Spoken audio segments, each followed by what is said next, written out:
capítulo 2, versículo de 13 a 25. João 2, 13 a 25. A palavra de Deus nos diz aqui: e estava próxima a Páscoa dos judeus. E Jesus subiu a Jerusalém e achou no templo os que vendiam bois e ovelhas e pombos e os cambistas assentados. E tendo feito um açoite de cordões, lançou todos fora do templo, também os bois e ovelhas, e espalhou o dinheiro dos cambistas e derrubou as mesas. E disse aos que vendiam pombos: tirai daqui estes, e não façais da casa de meu pai casa de venda. E os seus discípulos lembraram-se do que está escrito: o zelo da tua casa me devorou. Responderam, pois, os judeus e disseram-lhe: que sinal nos mostras para fazeres isto? Jesus respondeu e disse-lhes: destruí este templo, e em 3 dias o levantarei. Disseram, pois, os judeus: em 46 anos foi edificado este templo, e tu o levantarás em 3 dias? Mas ele falava do templo do seu corpo. Quando, pois, ressuscitou dentre os mortos, os seus discípulos lembraram-se de que lhes dissera isso, e creram na Escritura e na palavra que Jesus tinha dito. E, estando ele em Jerusalém pela Páscoa, durante a festa, muitos, vendo os sinais que fazia, creram no seu nome. Mas o mesmo Jesus não confiava neles, porque a todos conhecia, e não necessitava de que alguém testificasse do homem, porque ele bem sabia o que havia no homem. Irmão Valdir, por favor, não poderia orar por nós pela mensagem neste momento? Oremos. Que bom a Deus estarmos aqui para louvar. Amém, Senhor Jesus. Obrigado, meu Pai, por esse tempo que o Senhor nos deu, até aqui também, ó Deus, de louvar, ouvir a Sua palavra, cantar louvores ao Senhor, enfim, engrandecer o Senhor, que é merecedor, Pai, das honras e das glórias. Muito obrigado, meu Pai, por este céu. Seja com o pastor, ó Deus, neste momento, Pai, o servo do Senhor traz uma palavra para os nossos corações, seja com ele, ó Deus, transmitindo a nós, ó Pai, tudo aquilo que o Senhor preparou no coração, na mente dele, Pai. Possamos, ó Deus, aceitar a Sua palavra, procurar no nosso coração, ó Deus, para vir, para nos repreender, Pai, que nós possamos, Pai, entender e aceitar essa reflexão, que seja ela também, ó Deus, para exaltar para o nosso ensinamento, ó Deus, o nosso entendimento na palavra do Senhor, Pai, que nós possamos guardá-lo também, ó Deus. Obrigado, meu Pai, que a palavra do Senhor for edificação para nós, ó Deus, que nós possamos aplicá-la, Pai, também no nosso dia a dia. Obrigado por tudo, Pai, que nos deu um bom tempo, ó Deus, aqui para ouvir a Sua palavra, que nos deu silêncio, ó Deus, e água para o nosso coração, Pai, que nós possamos ouvir essa abençoada palavra do Senhor. Obrigado, e em nome do Senhor Jesus Cristo, que perdoa os nossos pecados. Amém. Amém. Graças a Deus. Interrompemos os nossos estudos dias atrás pela visita de um missionário e também por uma mensagem que eu queria trazer acerca da igreja. Voltamos aos nossos estudos. Já falamos no primeiro estudo, na primeira lição, sobre Jesus, o Verbo de Deus. Depois, na segunda, Jesus, o Cordeiro de Deus. A terceira, Jesus, o convite a Deus. A quarta, Jesus, o Deus homem. E hoje nós vamos falar sobre Jesus, o Deus zeloso. Tá bem? O Deus zeloso. Pelo que nós lemos aqui, irmãos, estava chegando a Páscoa dos judeus. Era o momento em que Jerusalém, amados, ficava lotado. Vinham pessoas de todos os lados participar da Páscoa ali dos judeus. O templo, consequentemente, também estaria lotado de pessoas. Pelo que nós lemos, e textos paralelos, a esse, que narra também esse mesmo momento, mostra que havia muitas pessoas, não apenas em Jerusalém, não apenas no pátio do templo, mas dentro do templo. Muitas. A Páscoa era uma festa religiosa. Mas pelo que nós encontramos e enxergamos aqui, essa festa religiosa tornou-se uma festa religiosa barra profana. Porque eles uniram o religioso, que é o sagrado, ao comércio. E isso tornou-se profanação. Um desrespeito ao lugar que era tido por Deus como coisa muito especial. Então nós vamos ver daqui a pouquinho sobre isso, amados, essa mistura do sagrado com aquilo que era profano. E o que é pior, além dos comerciantes que ali estavam vendendo ovelhas, vendendo bois, vendendo pombos, a Bíblia diz que tinha os cambistas. Os cambistas eram pessoas que cambiavam, ou seja, eles serviam como troca. Eles colocavam a sua banca. Como vinham pessoas de todos os lugares do mundo, traziam as suas moedas do seu país, mas para negociar dentro do templo, tinha que ter a moeda única ali do templo. Estes homens vinham para trocar. Agora, esses cambistas, eles eram pessoas que corruptas. O valor era X, eles cobravam XX, muito mais. Havia os cambistas, havia essa troca. Amados, lendo a história, mostra-nos que Jesus subiu àquele lugar, achou ali aquelas pessoas, e o versículo 15 diz: e tendo feito um açoite de cordões, nós vamos ver que isso era símbolo de autoridade. Não era ira. Não era ira. Tem pessoas que usam esse texto aqui para dizer: também perdi a paciência, porque até Jesus perdeu a paciência e ficou irado. Não, nada disso. Você sabia que o ser humano ele tem o dom, né, de querer, por exemplo, dias atrás, nós, na família, alguém compartilhou algo com minha filha. Mas até Jesus bebeu, ele foi numa festa que ele bebeu. Está na Bíblia que Jesus bebeu em alguma festa? Não. Está na Bíblia que Jesus transformou a água em vinho. E ainda que ele tivesse tomado daquele vinho, aquele vinho não tinha teor alcoólico. Até porque para ser vinho com teor alcoólico tem que fermentar. E aquilo ali não deu tempo de fermentar, que foi uma transformação. Também era suco mesmo. E ainda que fosse um suco ou vinho, como eles imaginavam, não embriagaria ninguém naquele dia. A pessoa vem chegar em casa bêbado, falando que eu vim lá na festa que Jesus deu um vinho bom, mas só que deixou eu tontinho. Não, nada disso. Mas as pessoas dizem: Jesus bebia. Talvez alguém poderia dizer agora: Jesus se irava, Jesus perdia a paciência. Não, nada disso. Nada disso. Agora, o fato é que o texto revela, irmãos, zelo de Jesus pela casa de Deus. Jesus fala, amados, inclusive, de que o templo, e ele usa até mesmo o seu próprio corpo, e depois ele fala sobre a ressurreição. Jesus naquele dia, ele mostrou ser o Todo-Poderoso. Amados, dá para entender isso? O que eu disse para vocês? Era uma festa, a Páscoa, vinham pessoas de tudo quanto é lugar. Não há dúvida, irmãos, que havia antes planejamento por parte dos cambistas, das autoridades religiosas. Quanto nós vamos faturar? A meta desse ano é mais do que o ano passado. Eles devem ter pensado nessas coisas. Eles devem ter pensado, e de repente me entra lá alguém que começa, irmão Valdir, a olhar aquelas coisas, e a Bíblia diz que ele pega, irmãos, um açoite de cordões. Sabe o que é um açoite de cordões?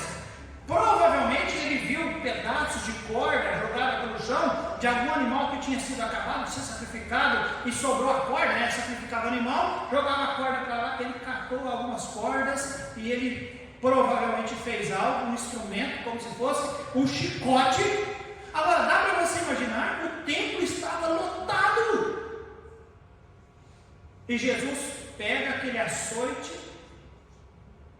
Irmãos, a Bíblia diz que ninguém o ajudou. Os discípulos não fizeram nada, só ficaram olhando no rodeio.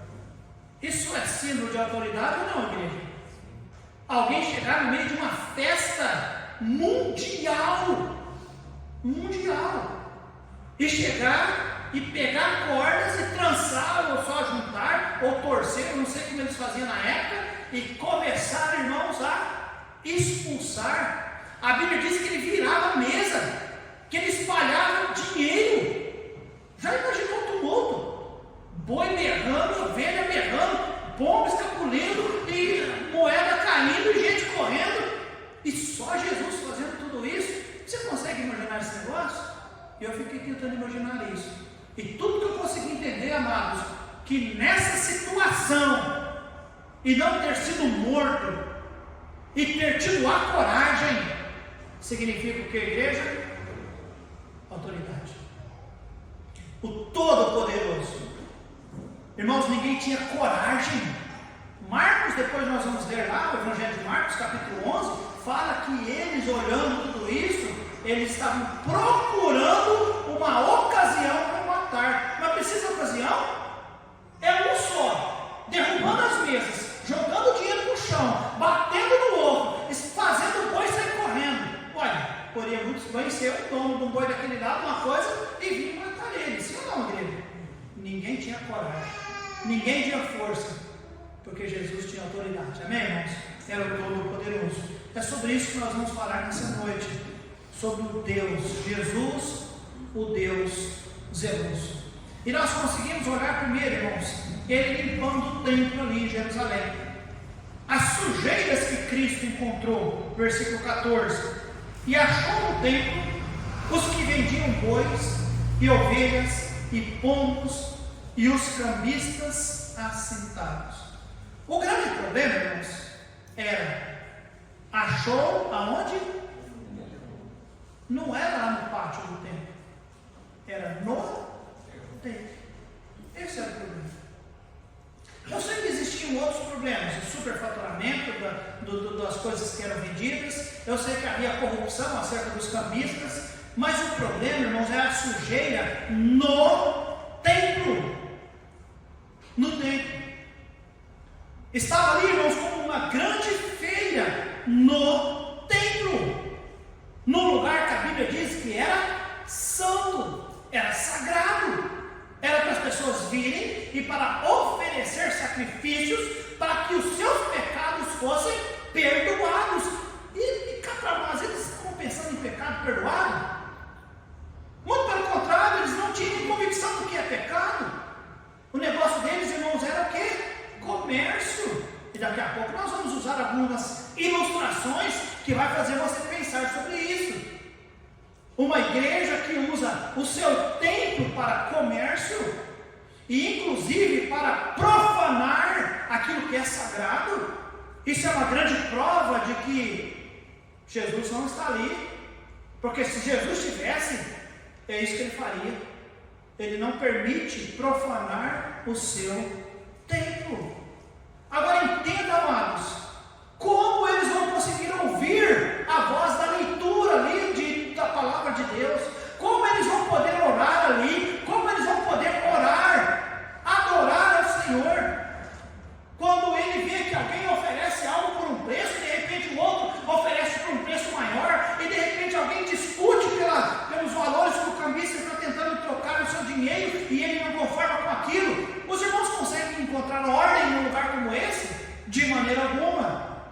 Sujeira no templo. Amados, estes líderes religiosos, eles não buscavam glória a Deus, eles não buscavam que Deus fosse realmente conhecido por aqueles, eles simplesmente permitiam dentro do templo algo que não deveria estar ali. Então guarda a primeira coisa, Jesus chega limpando o templo, porque havia muita sujeira naquele lugar. Versículo 15, e tendo feito um açoite de cordões, lançou todos fora do templo, também os bois e ovelhas, e espalhou o dinheiro dos cambistas, e derrubou as mesas. ele não apenas identificou a sujeira, como ele deu um jeito de purificar toda aquela sujeira. Amados, ele pegou ali a corda, como eu disse, e ele começou. E eu fiquei à tarde estudando e pensando, eu escrevia, e eu parava e eu pensava, como é que foi? Como é que foi? Não é fato que diz que ele chegou a bater em alguém, tá bom? Mas ele expulsou, talvez com ameaças. E se foi com ameaça, não foi pior, porque muito bem poderia ser alguém enfrentá-lo. Mas apenas de vê-lo com aquilo lá e já sair correndo, mostra sim a autoridade, meus irmãos. Agora imagine o alvoroço, a correria, as moedas caindo, os animais saindo, e Jesus fez isso sozinho. Ninguém o ajudou, ninguém o impediu, e ele fez de um jeito, irmãos, que ficou caracterizado que ele era a autoridade máxima ali. Ele realizou a obra de purificação, amém, irmãos? Amém. Irmãos, eu vou fazer já uma aplicação. O mundo está de cabeça para baixo, e a igreja tem sido alvo dos últimos tempos, como um lugar onde fosse a cartada máxima do diabo, onde realmente ele pudesse profanar. Você sabia que profeticamente,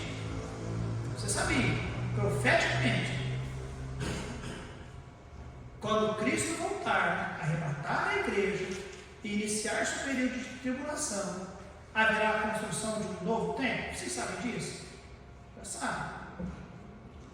Neste novo templo vai funcionar novamente, tá bom? A questão dos sacrifícios, até que o anticristo, falso profeta, ofereça no templo uma oferta imunda, um porco. Em algum momento nós vamos estudar novamente profecias da nossa igreja. Irmãos, o inimigo, o diabo, ele está tentando entrar. Nós não estamos em tribulação, essas coisas não, mas já nos dias de hoje está tentando entrar nas igrejas e profanar a igreja, o lugar de Deus, a casa de Deus. Daqui a pouquinho nós vamos falar a casa de Deus, que é sagrada. Irmãos, a nossa casa é sagrada também, amém, irmãos? O lugar onde nós trabalhamos, onde está o servo de Deus, deveria ser um lugar também abençoado e sagrado. Mas, irmãos, nós não conseguimos muitas vezes ajudar-nos lá no nosso trabalho. Às vezes na nossa casa nós temos mais dificuldade de ser um crente na nossa casa do que aqui. Tem ou não tem, irmãos? Eu sei que tem, mas na casa de Deus não. A casa de Deus, tudo aqui tem que ser sagrado, tem que ser perfeito, tem que ser para a glória do Senhor, porque nós temos a convicção, é do Senhor.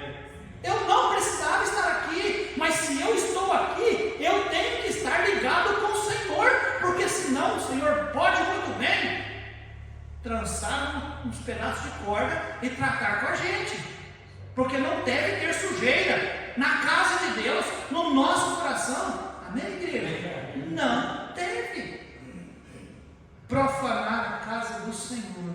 Amados, o Senhor, Ele é santo, Ele é justo, Ele é puro, Ele não tolera sujeira. Amém, amados? Eu sei que eu tenho problema de toque, eu sei, coisas fora do lugar, mas agora sujeira é pior. Quando eu vejo sujeira, eu fico indignado, eu fico doido, eu fico desesperado. Não é só com um quadro torto, uma bandeira torta que eu me indigno, é com sujeira. Se eu vejo sujeira, eu já fico contrariado. Quanto mais o nosso Senhor, igreja, quanto mais o nosso Senhor. E eu não estou falando de sujeira física não, também. Hoje eu achei um chiclete colado ali, eu já fiquei chateado também. E não estou falando de sujeira física, estou falando de sujeira espiritual. Que Deus nessa noite ajude-nos nesse sentido. Jesus naquele dia identificou a sujeira e Ele purificou a sujeira. Amém, amados? Ele purificou. Que Deus ajude-nos a não tolerar sujeira na casa do Senhor. Amém, amados? Primeiro nós vimos a sujeira que Cristo encontrou, a purificação que Ele efetuou e o princípio que ele declarou, versículo 16. Olha só o que diz a Bíblia. E disse aos que vendiam pombos: tirai daqui estes, e não façais da casa de meu pai faroleiro. Não faça. Este lugar aqui, ele disse na época, é a casa de meu pai. É a casa do meu pai. Eu sei que tem pessoas hoje que dizem: Deus não habita em templos feitos por mão de homem. Vai estar na Bíblia. Mas o contexto, irmãos, Deus está na sua casa sempre. Sempre teve um lugar especial para o Senhor. Repito, igreja, você vai sempre ouvir isso de mim. Quantos aqui ouviram nessa segunda-feira a conversa com o pastor Mário, com aquele pastor Rui? Amados, que conversa proveitosa sobre os desigrejados. E não virou debate, não virou polêmica, mas havia alguém ali querendo polemizar a coisa e realmente dizendo que prefere ser uma pessoa desigrejada e desacreditar nisto que a Bíblia diz é algo muito especial. É segurança para nós, amém, igreja? A igreja é segurança para nós, é onde nós aprendemos, é onde nós somos, como o irmão Valdir orou nessa noite. Se tiver que ser repreendido, que seja. Se tiver que ser abençoado, que seja. Se tiver que ser edificado, que seja. Amados, disciplinado, que seja. É melhor na igreja. Amém, amados? É melhor na igreja do que em qualquer outro lugar.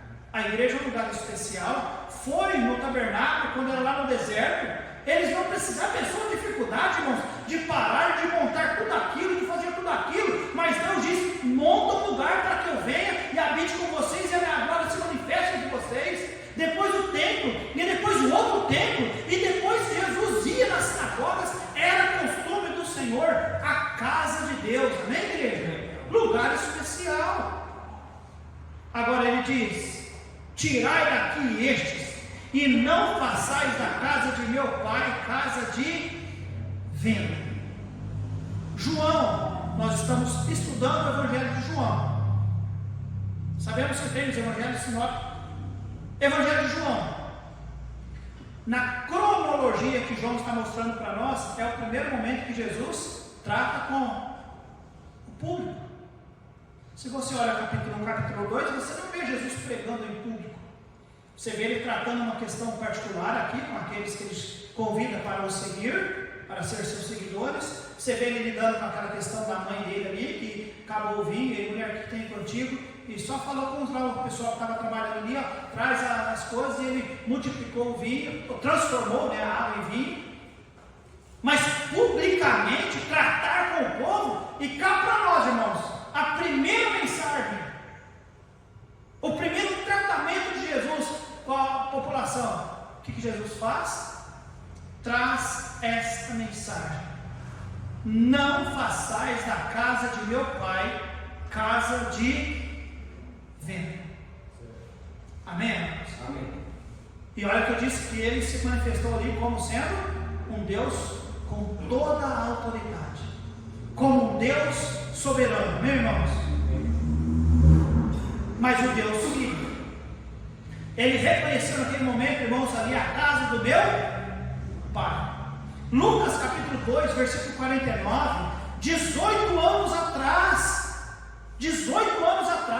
Jesus esteve lá no templo. Lembra quando José e Maria desceram lá em Jerusalém e eles foram no templo? Já leu essa história? E perderam Jesus? E quando voltaram para procurar, lá estava ele conversando com quem? Com os líderes religiosos. E o que é que ele dizia? Ou pelo menos o que é que ele disse para os seus pais? Não sabeis que convém que eu trate dos negócios do meu pai? Jesus tinha plena convicção de que naquele momento o templo era a casa do seu pai. E na casa do pai, na casa de Deus, o filho tem que entender algumas coisas. Amém, amados? Nós não podemos aceitar profanação na casa do nosso pai.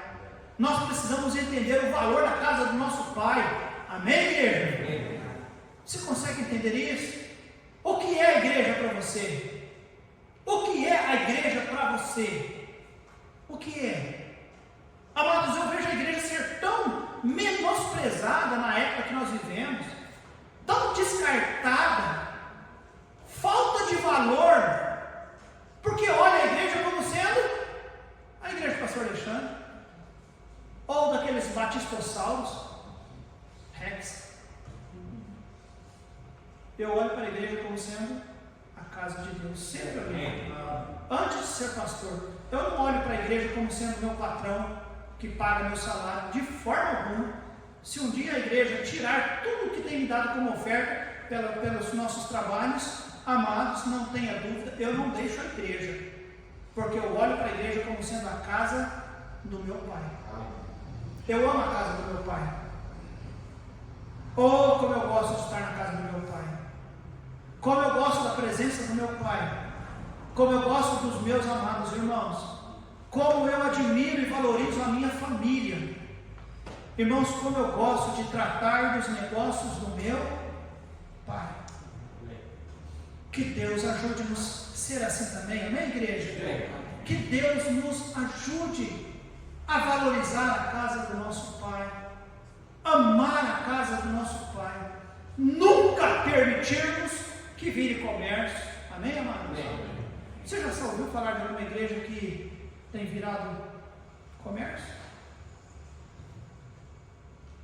Fazem promoção, mercantilizam a fé, vendem milagres, esperança para as pessoas, pega isso e paga tanto e leva para isso, e essas coisas todas, tem nada a ver com isso. Casa de Deus, sim, nós ofertamos, amém, amados? A gente pode desafiar, irmãos, vamos ajudar uma outra igreja, está tudo bem, não tem problema algum quanto isso, amém, amados? E sempre falamos com alegria, não é por tristeza, não é por necessidade, não é barganha, amém, amados? É com alegria, desejo no nosso coração. Eu quero abençoar a nossa igreja, irmã, está tudo certo. Nós não estamos falando, igreja, vamos ajudar eles para Deus ajudar a nós, de forma alguma, muito pelo contrário. Particularmente falando sobre nós, Deus tem nos ajudado antes de nós ajudarmos os outros. E embora temos também, quando podemos, ajudar outros também. Mas a primeira coisa que nós já falamos nessa noite, irmãos, limpando o templo de Jerusalém. Jesus identifica as sujeiras, ele purifica as sujeiras e ele mostra o princípio. O princípio é a casa do meu Pai. Segundo, versículo 18, nós vemos: responderam, pois, os judeus e disseram: que sinal nos mostras que para fazeres isso? Eles não perguntaram, igreja. O que eles perguntaram? Dá-nos um sinal. Por que você está fazendo isso? Por que você espantou os bois, espantou as ovelhas, espantou os pombos, derrubou o dinheiro e chutou as mesas, ou derrubou as mesas e pôs todo mundo para correr? Por que você fez isso?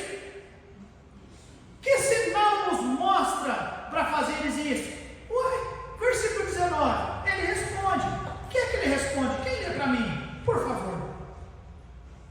Jesus respondeu e disse-lhes: destruí este templo, e em 3 dias o levantarei. Pronto. O versículo 21, mas ele falava do templo do seu corpo.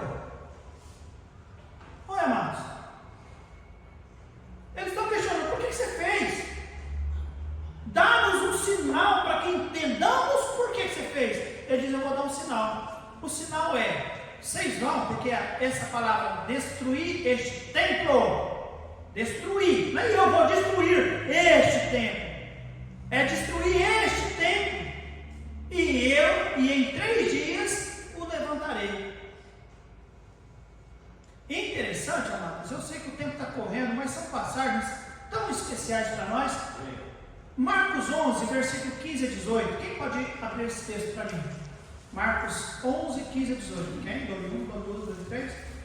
Ok? Letícia. Uma outra pessoa, Mateus 26, 61. Patrick. Muito bem. Então, só esperar que os irmãos se encontrem. Marcos 11, 15 a 18. Pode ler para nós, Letícia, por favor. E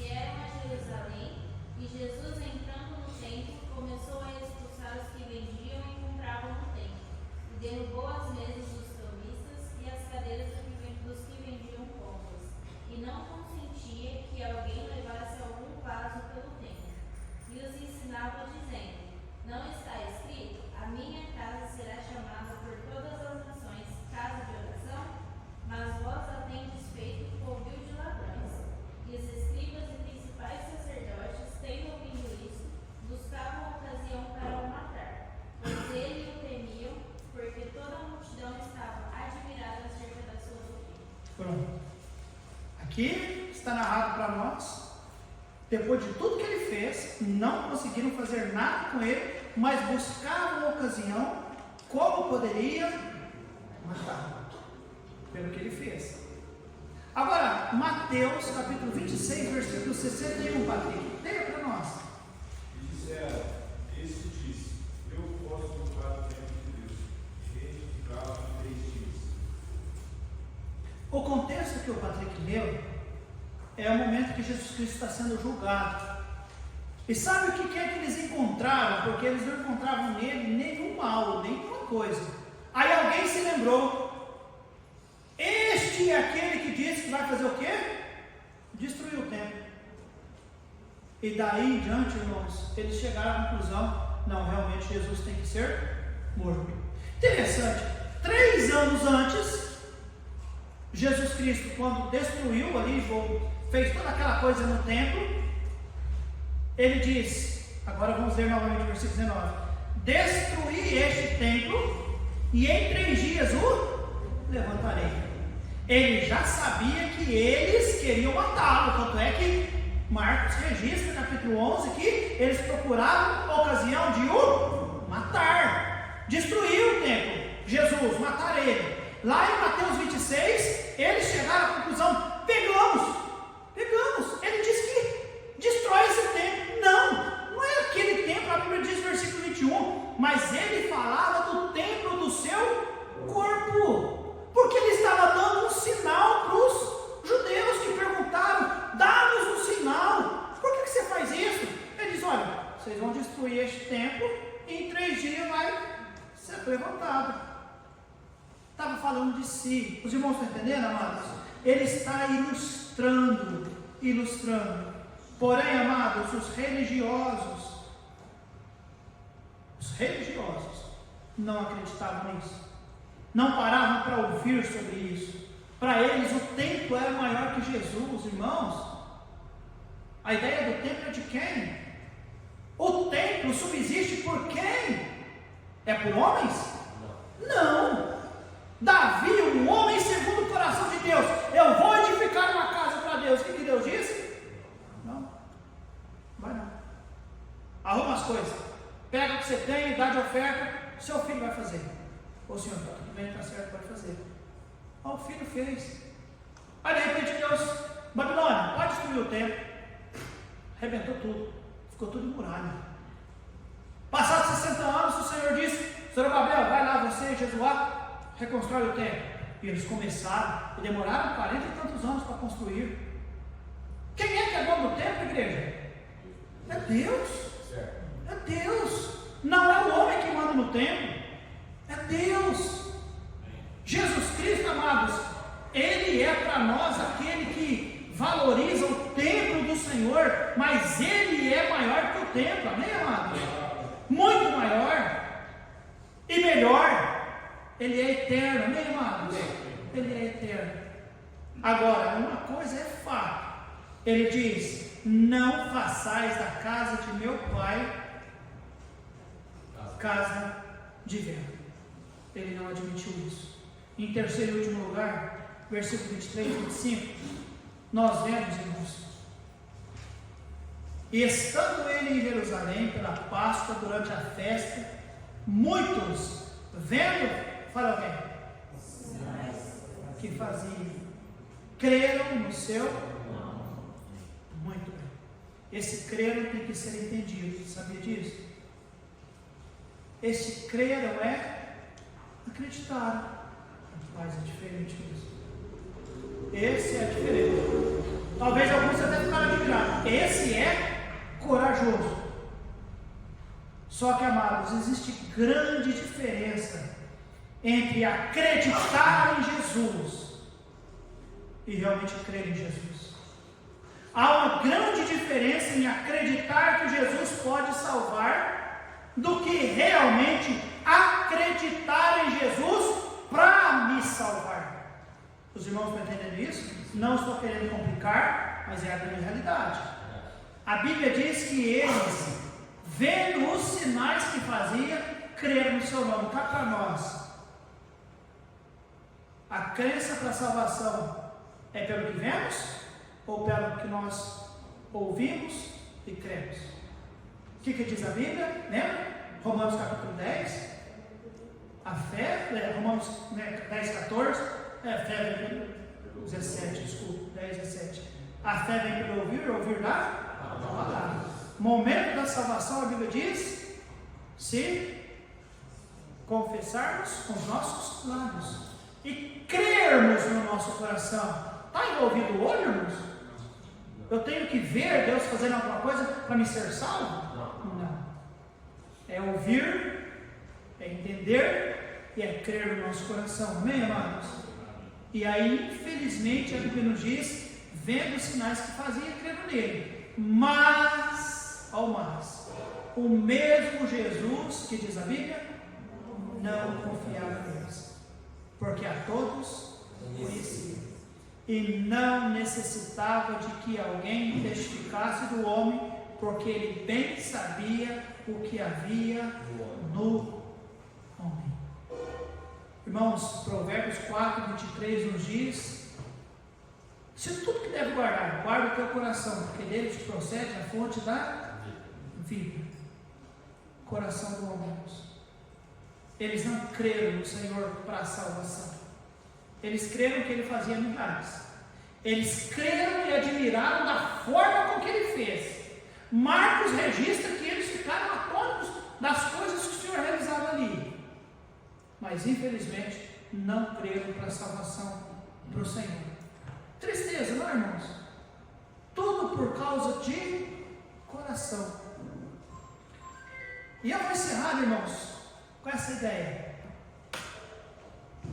Tem coisa pior na vida de alguém do que ver todas as coisas acontecendo acerca de Jesus, até mesmo vendo coisas que o Senhor faz, mas o seu coração não está realmente ligado com o Senhor?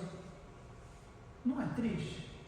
Nós estamos falando cronologicamente, João iniciando, falando acerca de Jesus, e no seu primeiro contato público, Jesus dá uma prova para todos que Ele é o Senhor, para fazer o que Ele fez naquele dia, naquela ocasião, naquela maneira, naquelas circunstâncias. Verdadeiramente falando, um desconhecido, irmãos, poderia ter sido linchado se eles não reconhecessem nele uma autoridade fora da base. Se eles não reconhecessem em si mesmo: nós estamos errados. Os cambistas: nós estamos errados. Os que estavam vendendo boi acima do valor, as ovelhas, os pombos, eles sabiam: nós estamos fazendo errado, nós estamos em lugar. Irmãos, a pessoa de Jesus e a forma com que Ele tratou a situação, todos ali, exatamente como aquele dia que trouxeram aquela mulher pega em adultério, e o Senhor simplesmente olha para ele e diz: quem não tem pecado, atira a primeira pedra. Você acha que não poderia ter um mentiroso ali, irmãos? Que gostaria de insistir na mentira, como muitos existem nos dias de hoje? A pessoa mente e bate o pé, e ele até mesmo acredita na sua mentira, para confrontar Jesus e dizer: eu não tenho nenhum pecado. Eu já ouvi dizer alguém que disse um dia para mim: não, eu nunca pequei na minha vida. Eu falei: mas nem talvez quando eu era criancinha, contar uma mentirinha agora. Não, eu nunca pequei. Então tá bom, Senhor. Prazer, Deus. Quase eu falei isso para ele. Poderia ter alguém confrontado Jesus e tentado mentir diante daquela situação para a mulher? Ninguém ousou, só de olhar em Jesus, irmãos, porque antes ele estava de cabeça baixa. Aí está todo mundo lá: mata, vamos jogar, vamos matar. A hora que ele olha, pronto, todo mundo tremeu e saiu todo mundo de cabeça baixa. Nesse dia, do mesmo jeito, irmãos, a Bíblia diz lá em Marcos 11 que eles tramaram. Como tramar? Alguém trama assim: ó, gente, como vamos fazer para matar? É assim que trama? Não, eles devem ter se reunido e cochichado. O que a gente vai fazer para matar ele? Mas alguém tinha coragem de enfrentá-lo? Não, sabe por quê? A autoridade toda poderosa de Cristo. Irmãos, isso deve mexer com o nosso coração e levar-nos a entender: nosso Deus é muito poderoso, amém, igreja? Muito poderoso. Ele é um Deus muito puro, Ele é um Deus muito justo, Ele não admite, irmãos, sujeira, profanação. Ele tem um zelo todo especial pela casa de Deus, pelas coisas que são sagradas. A festa em si era sagrada, ele ia na festa, ele participava, os seus pais participavam. Era uma festa que Deus falou: faça, realize, porque toda vez que vocês celebrarem a Páscoa, vocês vão se lembrar que lá no passado eu salvei Israel. Mas não era para fazer aquela situação. Os irmãos entenderam? Que Deus ajude-nos nesta noite a entender que nós temos um Jesus que é muito zeloso. Se Ele é zeloso e se Ele é onisciente, Ele é, né, irmãos? Você viu a onisciência nos 3 últimos versículos? E muitos, vendo os sinais, creram nele. Jesus se convenceu da crença deles? Por que não? Porque Ele conhece os corações, porque Ele é onisciente. Como está sendo agora, Ele conhece os nossos corações. Que Deus ajude-nos, nós saiamos daqui com o Senhor alegre por cada um de nós. Amém, amados? Que nós não saiamos deste lugar com o Senhor simplesmente falando: puxa vida, não resolveu. Vamos curvar nossa cabeça, fechar os olhos, vamos orar.